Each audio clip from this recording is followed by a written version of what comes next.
Good evening, everyone. I hope everyone is doing better. Just checking in. A few housekeeping rules. So if you're not speaking, mute your mic. If you want to say something, raise the hand button. You have every time to say something, ask a question, etc. So we will have the Honorable Tsepang interact for a few minutes. Then we'll open it to a Q&A, and we call it a day. She doesn't have much of the time, so we help her schedule be brief but impactful. So we are grateful for your time, Honorable Tsepang. Honorable Tsepang, she's the Deputy Speaker of Parliament in the Kingdom of Lesotho. For the sake of time, I shared with you her bio, so you can go read and understand her background, and we'll dive into it straight away, since she has a very tight schedule. So I welcome you again, and thank you for your time, for being a great partner at African Rebirth. We will appreciate your time, and you can say hello to our young leaders, and we kickstart. Or you want me to say something? Yeah, say something. If you want to say hello, no problem. Go for it. Thank you, Enoch. Hello, everyone at African Rebirth. It's a pleasant moment to be with you. Yeah.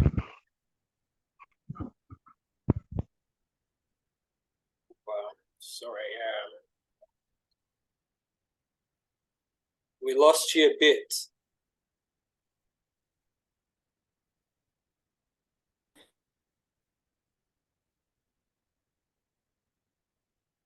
Lost you a bit. Let me see.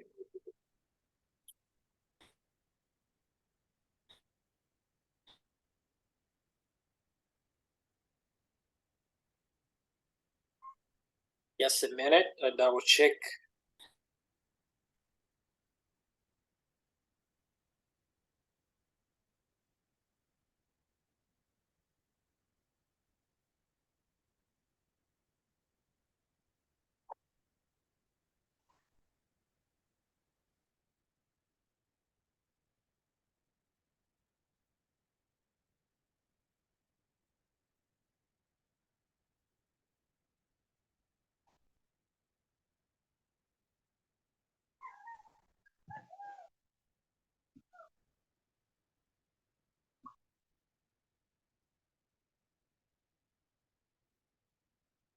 She's getting her internet in order, so just give it a few moments.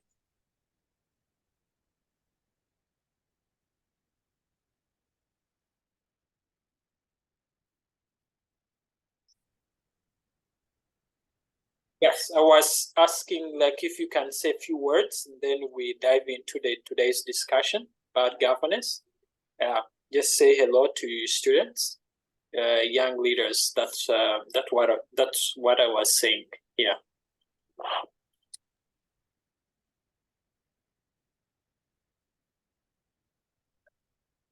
Mm-hmm.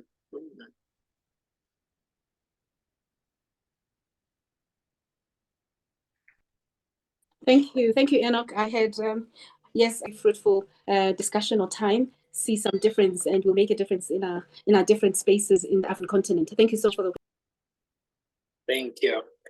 Yeah. So today we have a very imminent topic about governance, and the whole situation about Africa is about governance. When you think about Africa on governance, or even every society, what brings to development, excellence, prosperity is governance. And so today we want to interrogate the great questions of the day about governance. So in your own definition, Honorable Tsepang, what is governance? What governance strategy? What's a governance strategy? As you even have like a background in the policy. Yeah.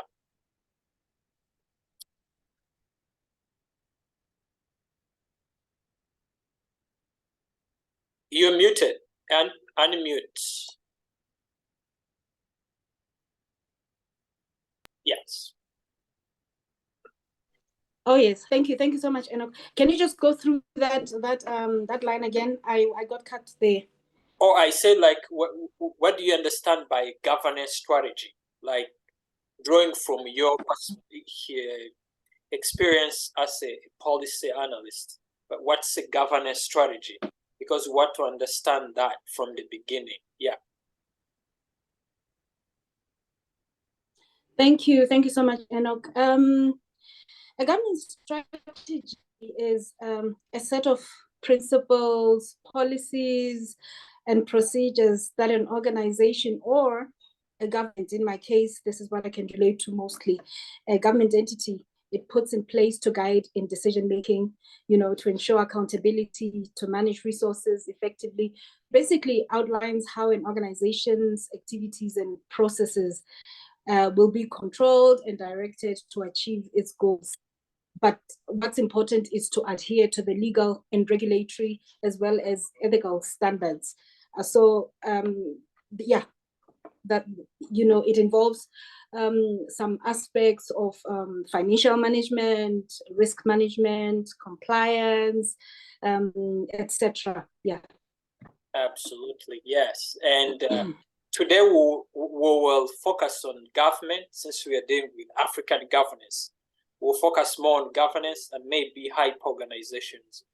And in your own experience, what do you think are the good ethics of governance, good principles of governance that every country should emulate, or every organization should emulate? The good principles of governance. Yeah.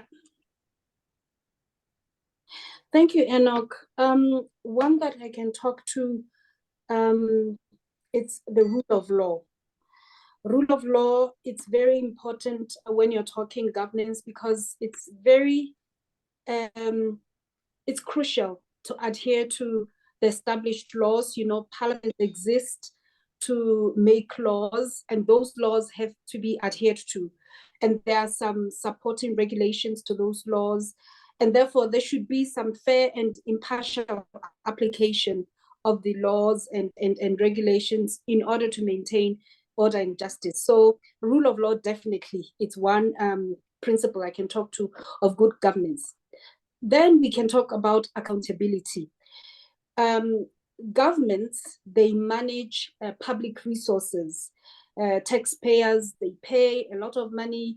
And that money, it's very important for everybody to know how it's being used. So we have to ensure that those in positions of authority are answerable for their actions and decisions. And that involves some transparency and decision making, as well as reporting to the citizens and reporting to the governance structures. Then I can also talk about transparency. Yes, transparency is a very, very key one as well, because it tells us about providing clear and easily accessible information to the public or stakeholders about the government's activities, decisions, and financial transactions. And this is a very interesting one, transparency. And then there definitely has to be participation. What we are doing right now, we're doing it at a continental level, yes, but participation where we encourage everybody to be active as stakeholders, including the citizens, in the decision-making processes to promote inclusivity and diverse perspectives. Then obviously, we cannot live out responsiveness. It's important to address the needs and concerns of citizens, and that needs to be done promptly, effectively, and strategically, which is why we are now talking about, discussing the strategy, the governance strategy.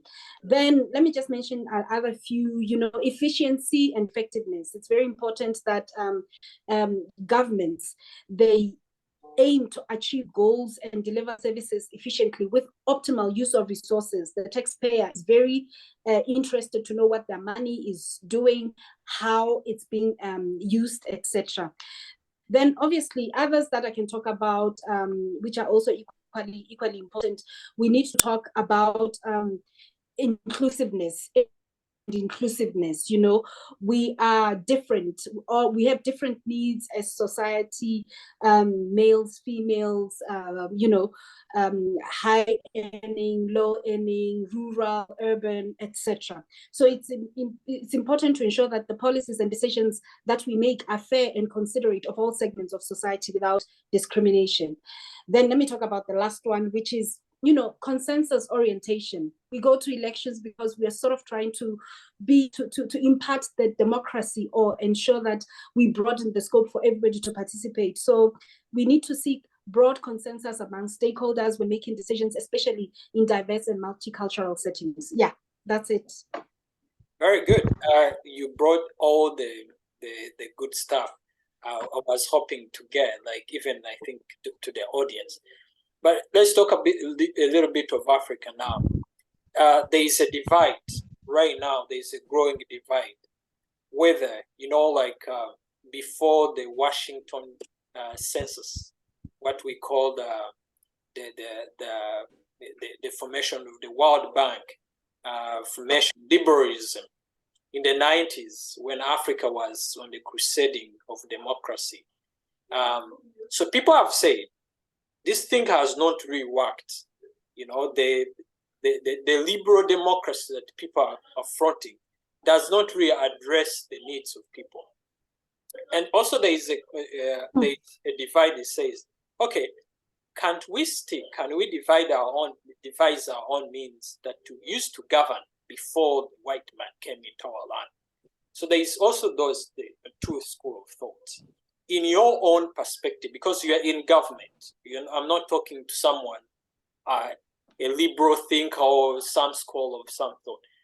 In your own perspective, what is the real need of Africa? Is it the thing people were introduced to, or it's or people claiming to have this ancient way of governance incorporated in our today's world?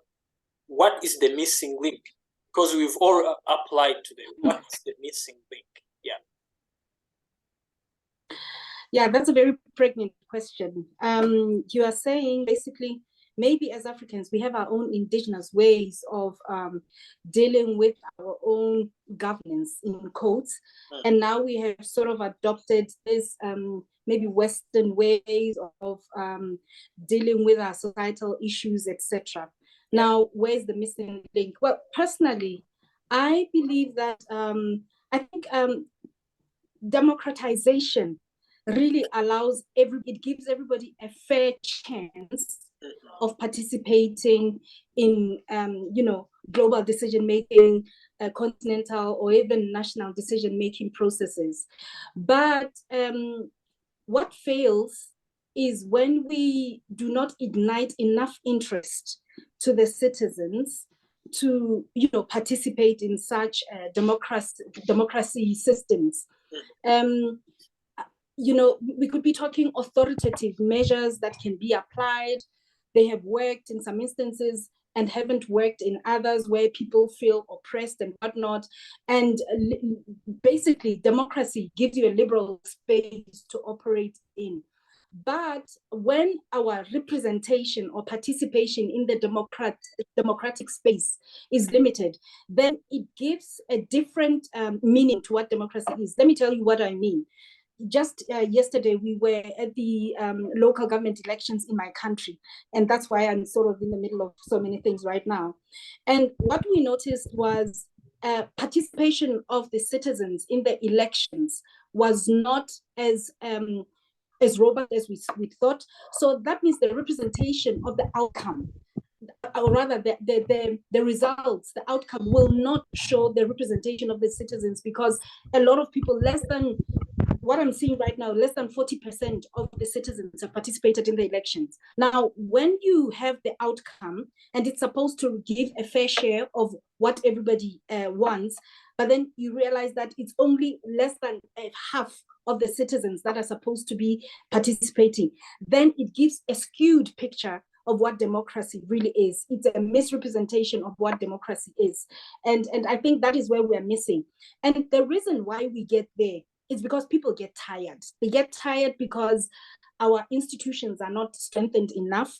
We don't invest in building strong and independent institutions, including the judiciary, law enforcement, and regulatory bodies. So people get tired and they disconnect themselves from the democratic process.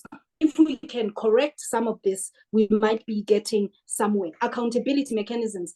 Africa is really in a challenged space. We've had news very recently of our brother countries and sister countries where, the element of accountability has really been,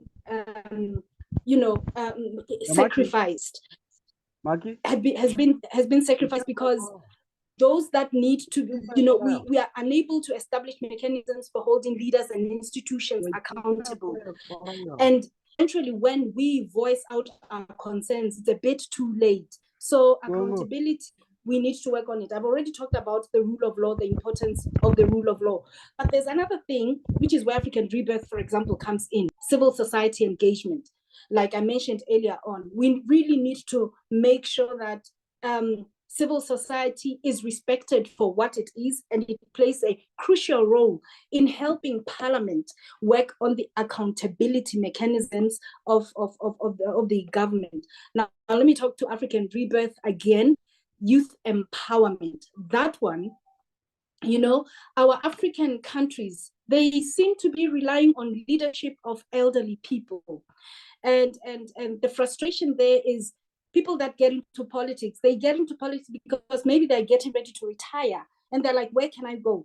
And us as citizens, we're like, we know so-and-so, he's been somebody that's been famous or loved for this and that, not really focusing on the elements, the crucial aspects that somebody has to attend to when they get to Parliament. We need fresh minds in Parliament.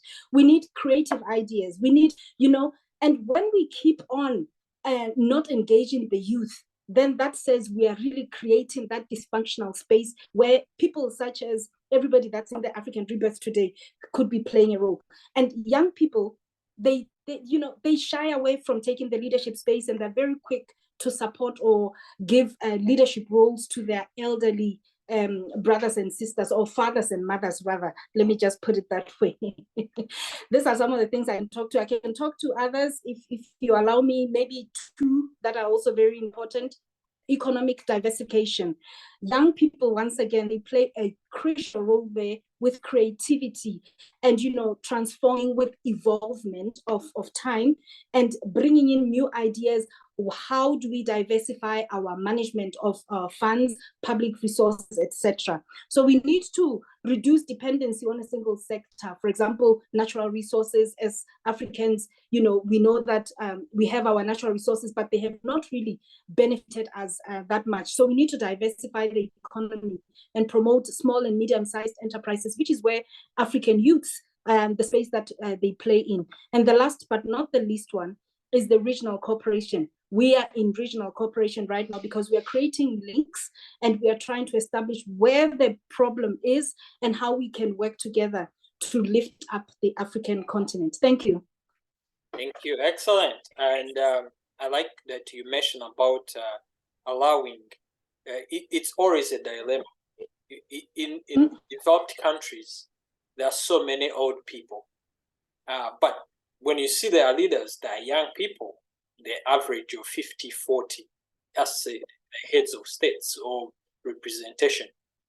In countries where the majority are young people, 70%, 80%, it's crazy.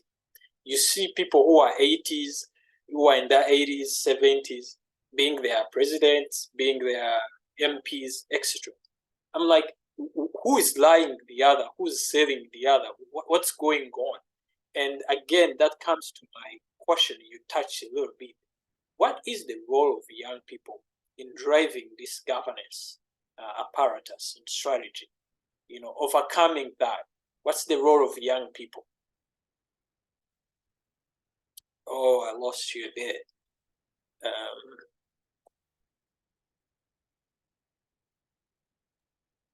Yeah.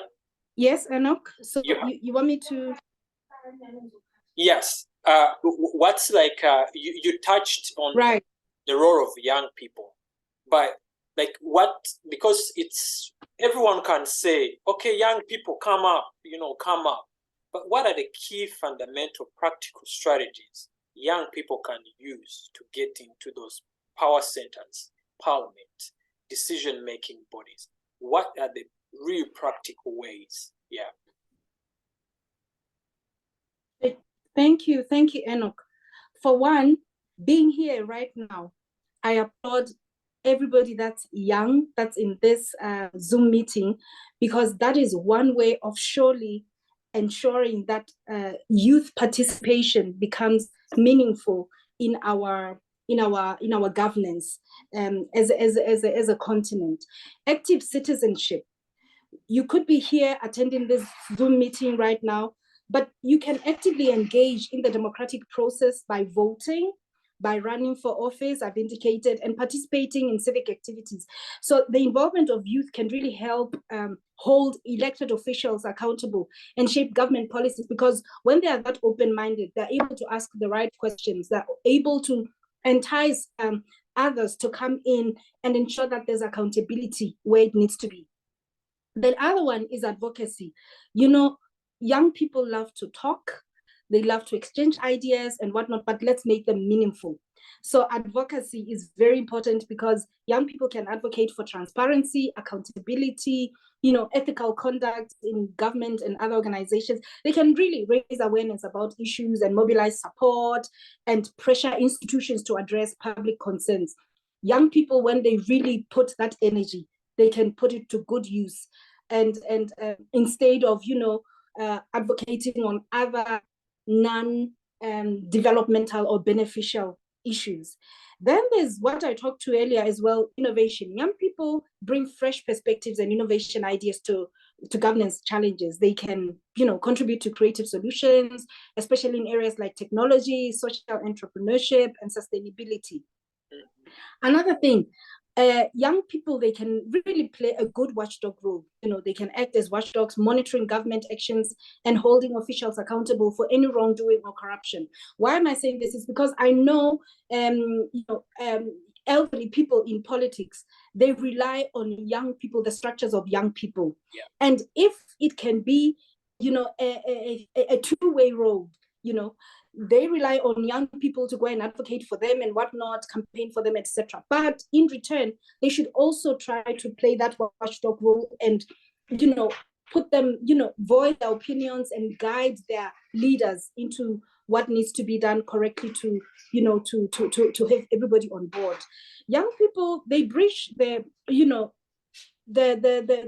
can play a bridge between generations. Young people, especially those that I'm talking to in here, my feeling is that there are young people that are looking up to you that is in here, but you're also looking up to other leaders, and young people can play that role, to close that gap and bring together different age groups to work towards common goals, because you would know what younger people want, and you would also be the bridge to talking to the elderly people in the space. And then obviously international cooperation, African rebirth again. In a globalized world, young people engage in international governance issues like now. There are very important issues that affect every young person, irrespective of where you stay: climate change, human rights, global development. So they can participate in international organizations and advocate for policies that benefit the global community. Yeah, let me stop there. Excellent. I like the way you practically named the advocacy, civic space, innovation. These are like real practical. So when you hear many leaders say, yeah. So when you hear many leaders say something, they say, "Oh, young people, you are the future." It's just a very lousy statement. So these are practical steps you give. So I don't want to. It's 30 minutes now. I want to open it to the audience, and I think they have burning questions. So please, we're done with the preliminary opening. please ask questions. Mika, so if you have questions, please, I can read your chat comments. You can put it in the chat. I can read it to the speaker, to honorable speaker. And also you can raise up your hand, Majestica, and ask a question. And let's go with Makers. And please be brief and straight to the point. Makers, ask. You have the audience? Okay. Akelo, as you think about ask. Please.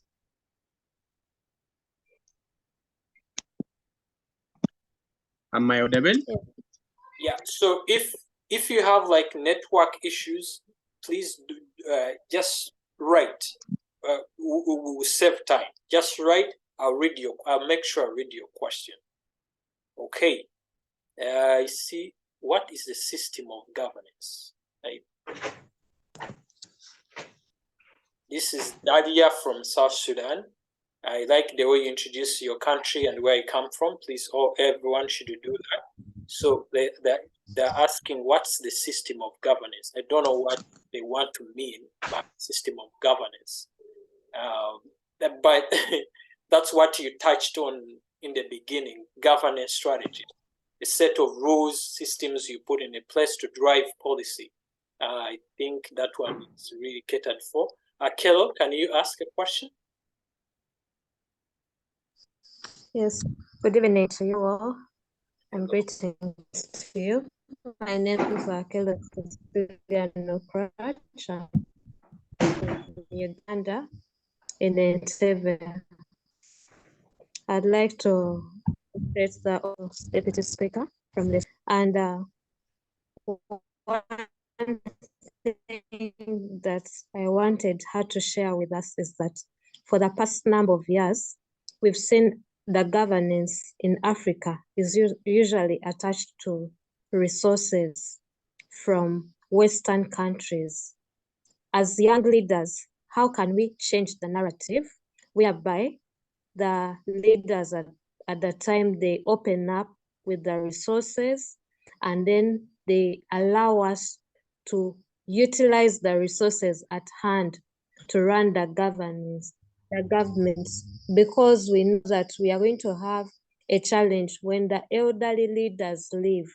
We have a lot of debts.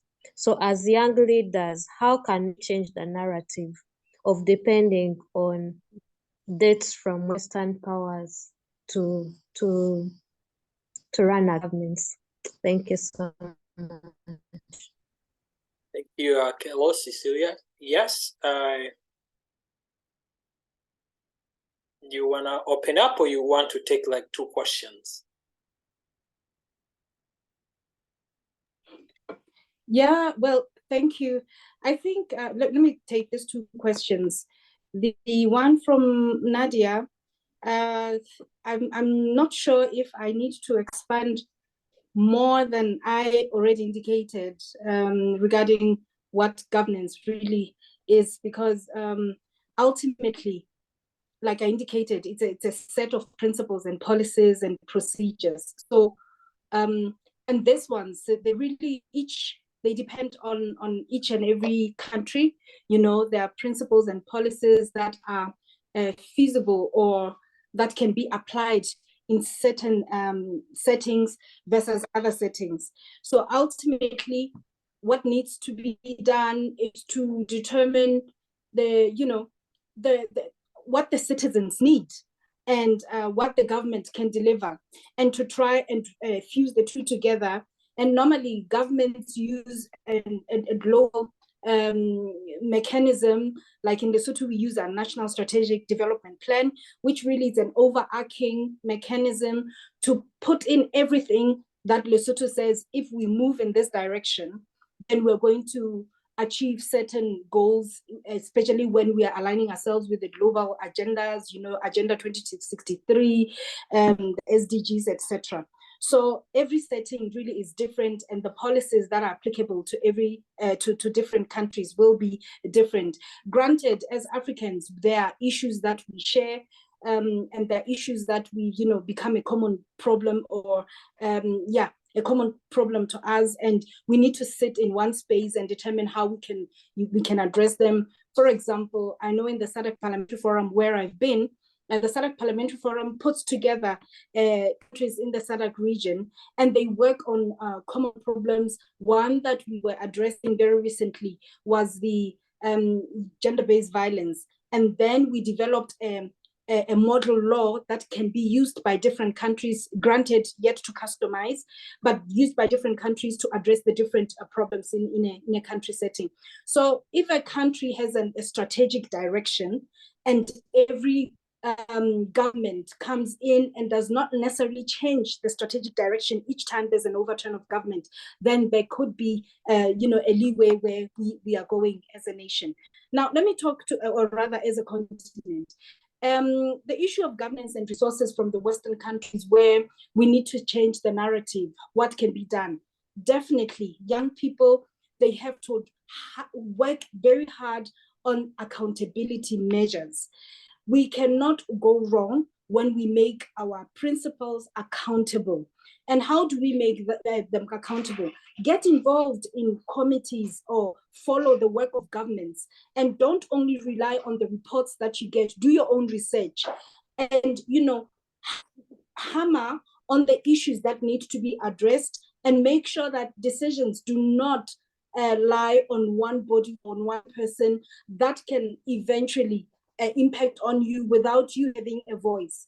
What am I talking to? For example, when there are loans that are being sought from Western countries, these loans, sometimes you find that they're really signed for by just one minister somewhere, but ultimately they impact the entire country. Now, it would be important, or rather advisable, if such loans are, there's a mechanism where there's authorization that is sought from the citizens through the parliamentary setting, because the parliamentarians are those that are representatives of the people, and your voice can be heard through your member of parliament, and you can make your country accountable on the decisions that they are making.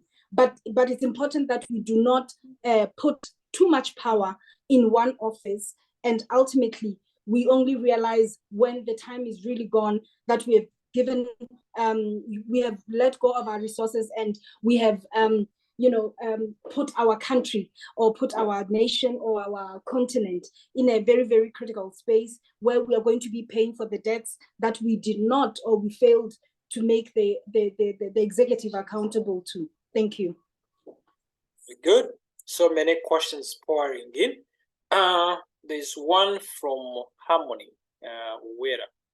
It says that, thank you, the Right Honorable Speaker. You talked about us, the youth, being watchdogs to policymakers, holding such accountable.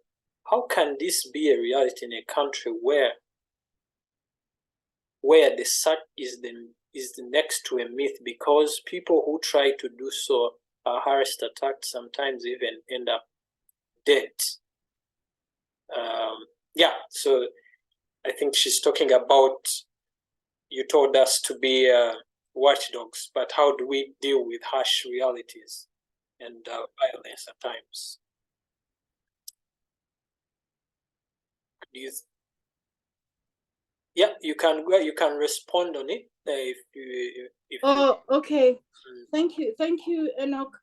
The question is how the youth can be the watchdog that really makes the executive accountable, or governments accountable.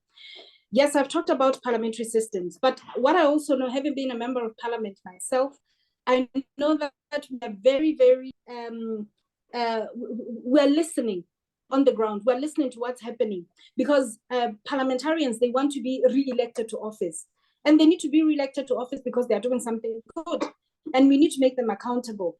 One way of making them accountable, obviously, is talking or making sure that you interact with your member of parliament in your constituency.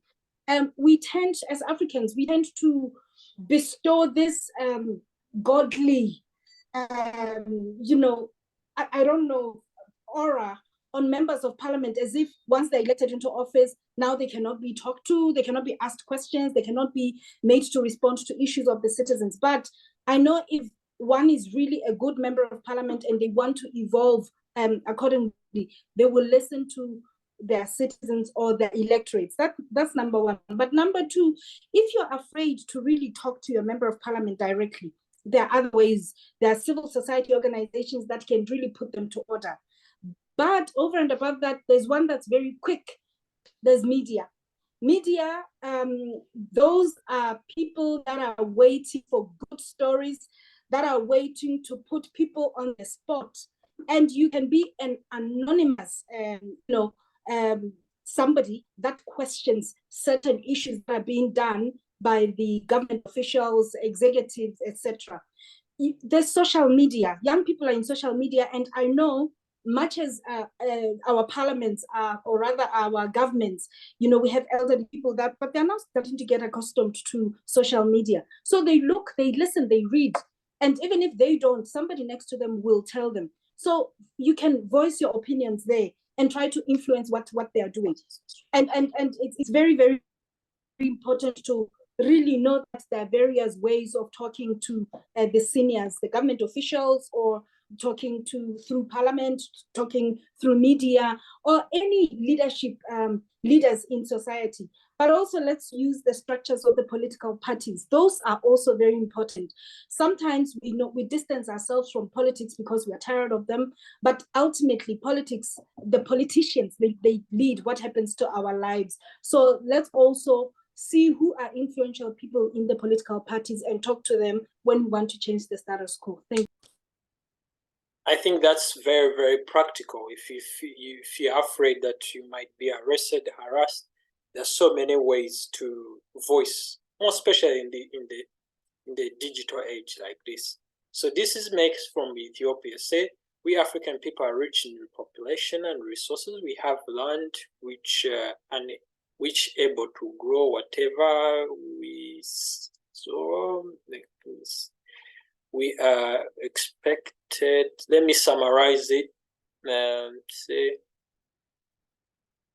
still was to survive life. So what things both government youth can do to solve?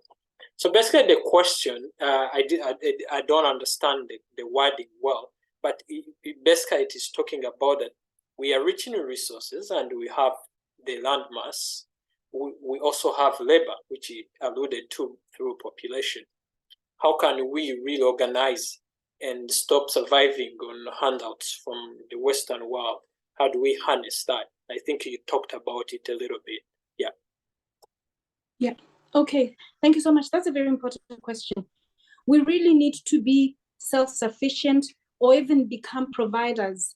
And we should not be importing solutions all the time, because when you import solutions, products, and services, you're exporting your economic resources. What needs to happen is to make sure that we make use of what we have economically. We have very fertile land. And when we have land, we can use it to really sustain ourselves, our agricultural produce. African Continental Free Trade Area talks to African region collaborating, exchanging goods and services within the region, because studies have shown that we export, or rather we import more from the outside world as an outside Africa, more than we do amongst each other. And we need to make use of the opportunity that's been brought by the African Continental Free Trade Area to find markets amongst ourselves and to really start appreciating African produce. It's very important that we like Africa, we support Africans. We don't buy labels, but we should buy products that we can use and don't rely on, appearing as if we can afford more than we can, because ultimately we land where we are talking about right now. So land, we should make very good use of land and make sure that our land is being used profitably. We should make sure that there's beneficiation. When in Lesotho, we keep selling wool to the external world, and then we start buying blankets. It doesn't make sense, because we can really make sure that we process our wool and we actually have our own factories in Lesotho, and we start buying from ourselves. You have diamonds that are being produced. and we do not, polish our diamonds. We do not make the end products. We rather sell those, and then we send the end products. We buy the end products at a very much higher price. And obviously, the other one is sometimes we don't need to use the hard resources. Our creativity. We have so many indigenous products produce in our own countries. We need to make sure that we make products that we can sell to each other. And our ancestors, they lived, they grew, they survived with our products in Africa. But now we want to be importing everything because it's imported from somewhere. We feel that we're in a better space when we're using them. So let's support each other. Let's make use of the resources that we have, and let's make sure that we beneficiate our products, and ultimately we will change the status quo.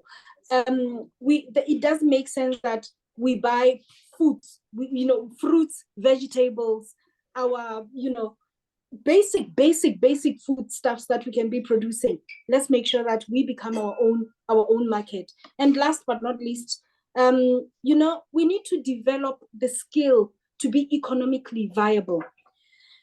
I don't know how much we are now starting to accept that there needs to be business innovation throughout the continent. We need to rely on our skills, our personnel that is taught and that can make experienced as well, that can teach us, to make a viable business, in a value chain that can sustain our country individually, our continent, and ultimately we will see some difference. So let's just appreciate being Africans. Let's make use of our indigenous knowledge, but let's advance with time and make sure that we make use of the changing world. African continental free trade area, I cannot overemphasize on that. Thank you very much. Let's be Africans. Okay, so 2 questions from Databel from Lesotho.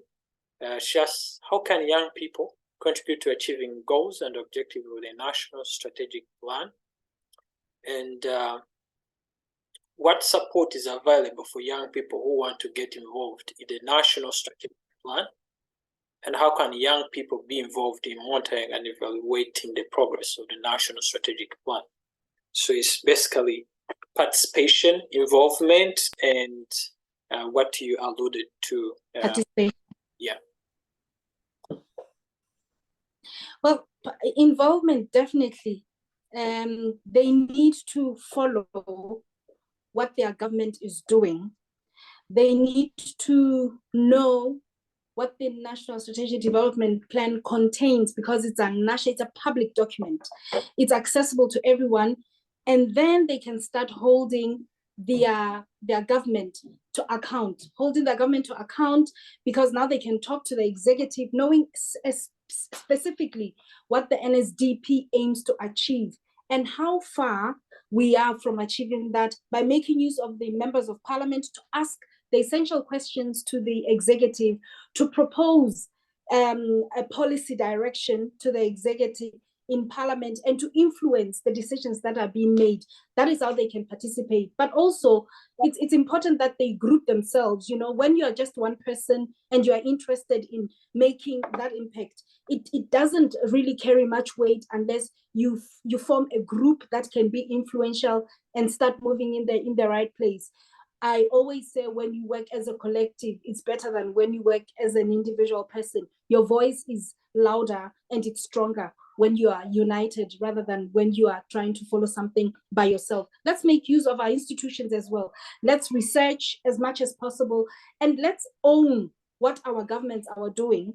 What our governments are doing, let's own it. We can own it by making sure that we don't sit back, elect people into positions, and wait after 5 years or 4 years, whatever the term may be of a country, and wait after such a long time, and then we start asking, why didn't you do this, why didn't you do that? Yet we were in between, not really guiding and influencing what they should be doing. I've been personally influenced by my interactions with a lot of people, individually or otherwise, and what they have talked to me about. I have managed to take such issues to Parliament, and I've made impactful laws because of my openness and interaction with those people that are willing to see me as a gateway to making their voices heard. Absolutely. Thank you very much. So another question is from Namanya Breath. She said, thank you so much, Right Honorable Deputy Speaker. This is Breath from Uganda, law student. So the question is, how do statutes protect impartiality of federal judges when they have to make unpopular decisions in order to follow the rule of law? I think she's asking from as a lawyer, as a person studying law. Do you want to answer that? Since you're a lawmaker? Yeah, and yes, yes, I was trying to fathom exactly what the question is, but let me attempt because I think we know that saying, there's how an do issue of we separation protect? of powers. There's the judiciary that interprets the law. Yeah, okay, maybe then I'm going in the right direction, because there's the judiciary that's expected to interpret the law that's been made by Parliament, and the executive is expected to implement on the laws that have been made. That separation of powers needs to be implemented, and that's where we talk to the rule of law, that much as you can be in one space or the other, and you are you're conducting your role as you should, whether you're in the executive, judiciary, or Parliament. But we should allow impartiality when we are implementing on what has been provided for by either the government through the executive or the Parliament, and even the judiciary. Each and every one, they should really apply what they're expected to do to make sure that they impact on everybody, leave no one behind, make sure that we infuse that. But let's just remember that there's separation of powers, and certain bodies can only work to a certain limited extent. And when we need certain things to be done, then they fall through to the other legs of government. Thank you. I hope I've answered that. I'm not sure if I got it exactly, but I think I tried to answer what to. Yeah, absolutely. Yeah. So the next question is saying, in some other African countries, in some other countries in Africa, especially in my country, youth are not given. So which country? You should name each country, but I suppose it's South Sudan. Youth are not given the full rights to participate in politics parties, political parties. I think that's what we wanted to mean. Yes, or the government officials. One of government officials are over 70 years. What can be done in order to give space for youth to participate fully in politics? Okay, do you want to attempt that, Honorable? Yeah, that's this is a challenging one, because I'm trying to be very careful, not to get on the turf of the not to get into the turfs I shouldn't be getting into. I shouldn't be seen to be dictating or guiding what other governments should be doing. But all I can say is everybody should have a voice, and there should be ways to organize yourselves, young people, either to seek support as a collective together in the country, or to try to get some external intervention with partners, countries that are friends, to your country, whichever it is. I'm not being specific to this, to the question. I'm just being general. To read, to read what others are doing.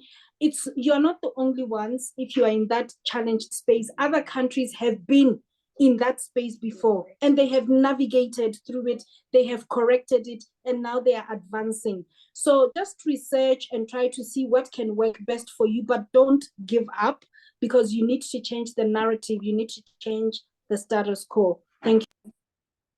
Absolutely, and to add on that, there's this mentality that somehow, somewhere, a miracle happened, and people give you space.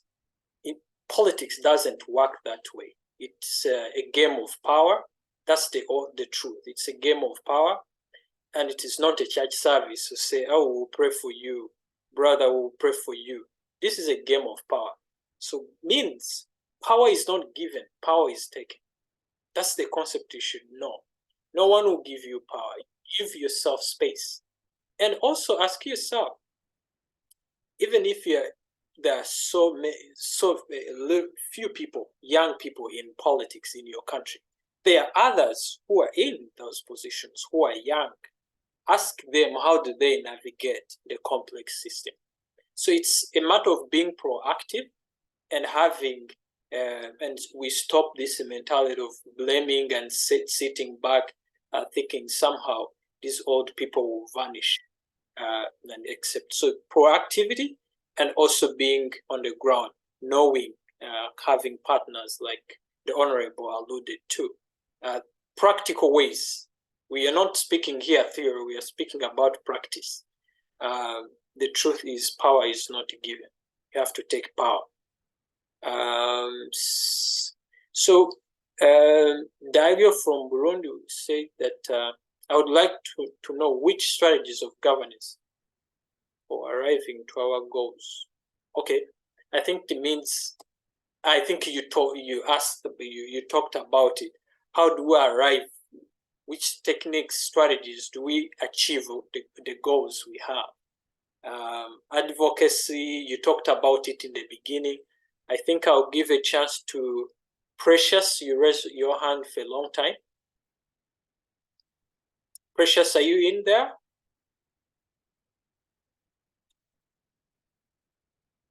We miss other questions. If we left any other question. Oh, sorry. I was trying to mute. Okay, please. Can you hear me? Yes. Mm-hmm. Okay, I actually didn't realize my hands were still up. But I think my question is strategies we youth or youth activists can employ to effectively engage with, policymakers and influence legislative change in government. I don't know if you get my question, ma'am.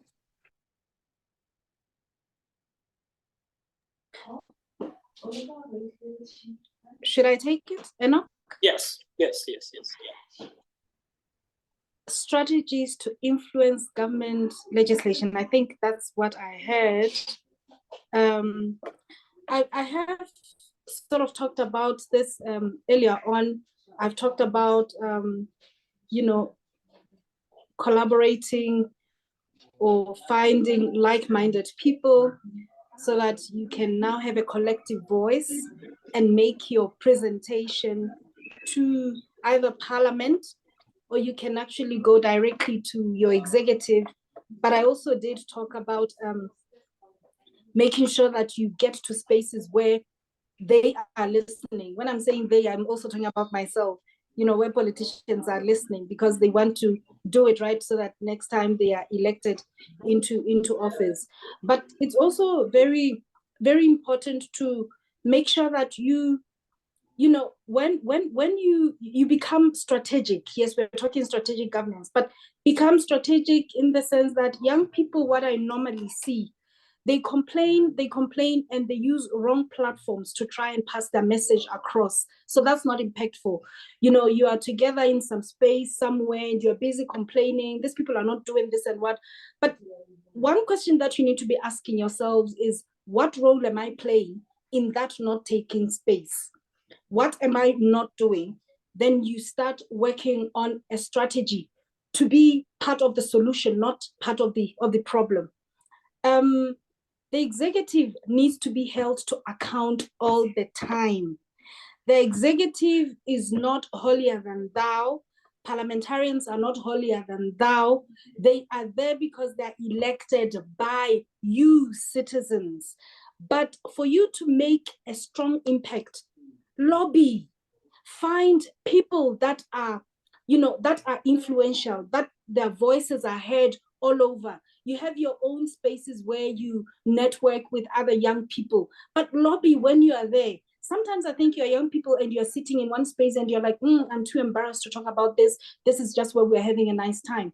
Fine, but try to, slowly but surely inject your ideas in people in different settings. That's how you're lobbying, because we talk democracy, remember. Democracy talks to the majority of voices talking one thing. So if you're able to influence people one by one, I promise you, whatever it is that you want to happen will eventually change, because you will hit the right nail eventually. So talk to influential people, talk to media. I cannot overemphasize this. Talk to your MPs. Do not make them these people that are untouchable. Make them accountable. Complain if you have to, but be respectful in the process so that they can listen to you, and they won't just say, these youths, they're being nonsensical, we're not going to be listening to them. But you have a great opportunity. Stop relying on elderly people to make decisions for you. You are many in numbers. You can be impactful in those numbers. Just take your pride away, be an active citizen, and participate in issues of the society. Thank you. Excellent. You put it very right. So we just finalizing, but there's a question here. It has come twice. I'd not noticed that. It says that question to Honorable: is it possible for her to lobby with other leaders across Africa for removal of visa restriction across? And it's possible? Is she able to invite us to these discussions?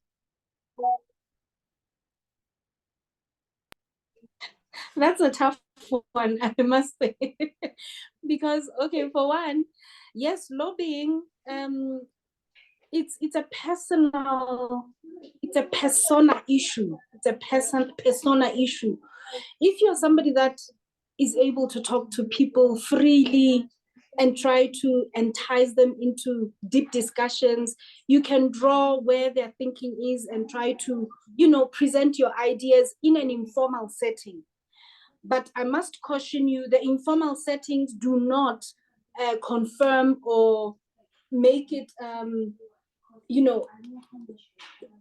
informal settings do not, cannot be relied upon. But that is where you're trying to voice your concerns about certain issues, and you're simply nudging somebody to say, go and think about this, go and look at what's happening there. There are relations between countries. You have bilateral relations, you have regional, different relations. That is where the formal setting talks to the influences that one country can have on one another. But those discussions that can be had informally are key. When you are in a regional body like African Rebirth, now you can network, you can start knowing what the problems are in one country. Some of you have identified that you share certain common problems. You can start networking right here and not wait for Enoch to say, now you can start talking to each other. But just by being here, you have expanded your scope where you can, inject ideas into other people and also extract ideas from other people. I think that's all I can say. There are informal settings, there are formal settings.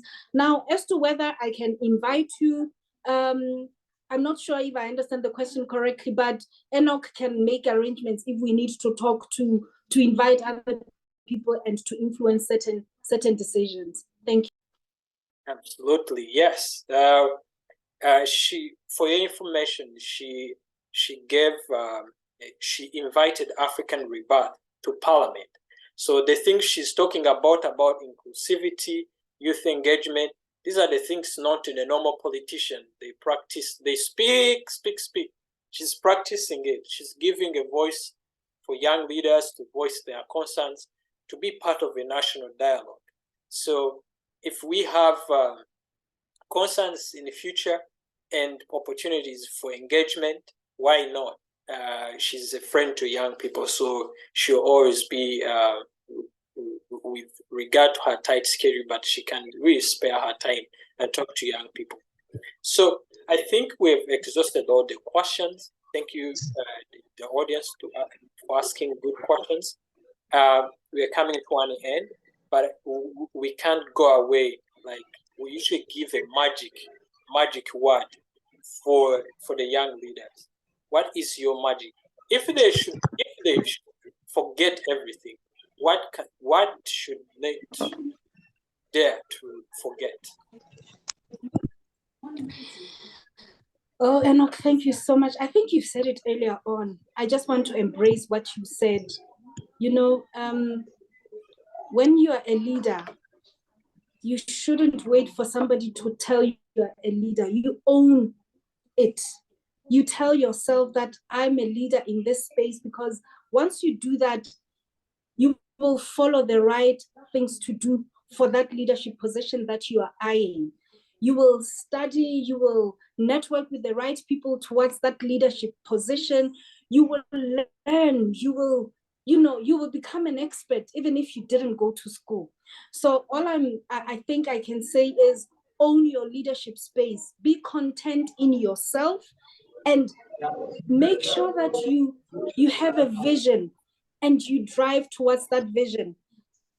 Work towards a legacy, and that is bestowed upon you the moment you say, I'm a leader in this space. I am going to make people follow. I am going to be the one that brings responses, answers to the issues of this space that I'm in. You are a leader. That's all I can tell you. And just by you being here, it's a Saturday for us, it's 7 o'clock in the evening. You are here, you are listening to us talking, you are benefiting from that space. I'm a teacher when I talk to other people, but I'm a student all the time.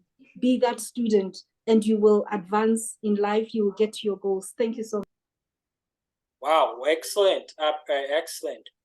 She's a teacher, but she's a forever student. And some of us young leaders, we want to become professors all the time. We want to teach, and demand. So thank you very much.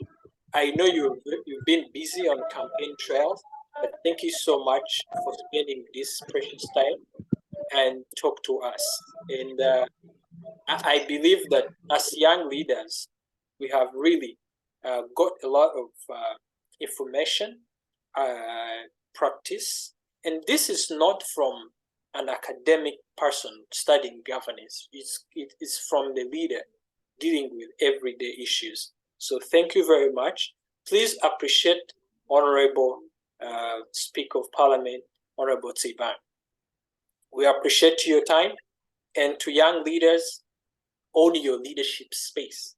And power is not given, power is taken. So don't wait for a 70-year-old guy to give you power, because they also have their sons and daughters and cousins.